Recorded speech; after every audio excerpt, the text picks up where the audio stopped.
Lord of the Rings and The Hobbit are known to have a lot of songs. This is a common criticism of the books, that there are just too many songs in Lord of the Rings. While it is certainly left up to the viewer whether that is true or not, the songs happen to hold a significance like no other according to Tolkien. The road goes ever on. All that is gold does not glitter. Song of Nimrodel, in Western Lands, Namarië, just to name a few of the songs in the book series. But it is not limited to Lord of the Rings. Tolkien's Middle-earth is said to start with Ainulindalë, the music of the Ainur, with the earliest forms of communication being heavily reliant on music and song. Though there is a lot of meaning associated with these songs, today I will be focusing on Tolkien's motives on including such material. As a child, Tolkien was a member of the Oratory and was a leader of the Oratorian Boy Scout troop of Father Charles Hurley, along with his brother Hilary. Additionally, the Brothers of the Oratory was an important part of the Oratory in his life, and they would place a strong emphasis on music and song being an instrument of community. The Oratorian rule was explained by Newman as the arts as means to draw people to God. In addition, he further elaborates, saying it sets great store by the arts to draw people closer to God, especially music. This special attention to music by the Oratorians seems to also have been derived by Philip Neri, who decided that to engage the young men of his day was to provide musical evenings interwoven with scripture readings, lectures, and discussions. Because of this interest in music, composers began to compose oratorios, pieces written specifically for the oratory in Rome. However, over time, this would become less related to sacred space and move to the concert hall.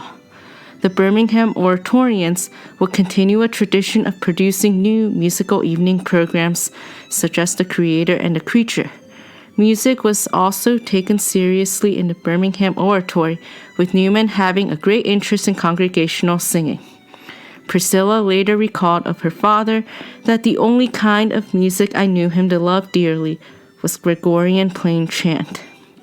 As a result, we can trace a direct influence to one of the songs in Middle-earth. For example, in Namarië, an elvish chant that Galadriel sings to the Fellowship as they depart from Lothlorien, Tolkien had in mind the tones used in the Lamentatio of Tenebrae, which is a chant of the Tenebrae prayer service of Holy Week, involving 15 candles on a stand being extinguished so the service ends in darkness and the congregation leaving in silence. We will go to the end of The Hobbit where Bilbo and Thorin would part in kindness, and they would learn about the healing effects of forgiveness, friendship, and music. While we may find it didn't have as much to do with music as the first point, it still had an effect on Tolkien's decision to include lots of songs.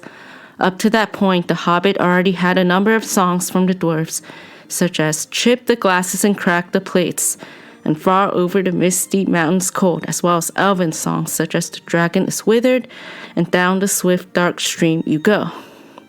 Farewell, good thief, Thorin said. I go now to the halls awaiting to sit beside my fathers, until the world is renewed.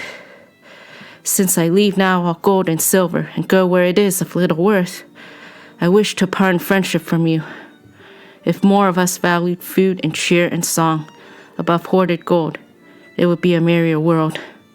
But sad or merry, I must leave it now. Farewell.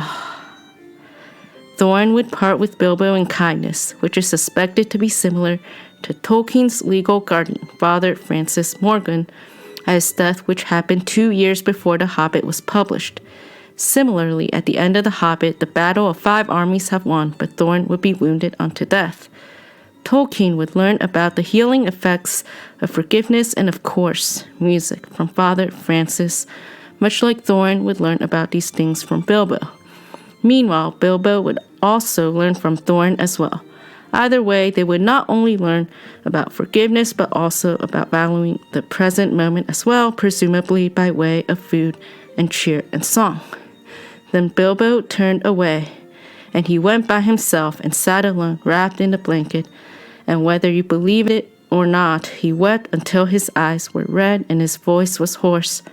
I wish Thorin were living, but I'm glad we parted in kindness.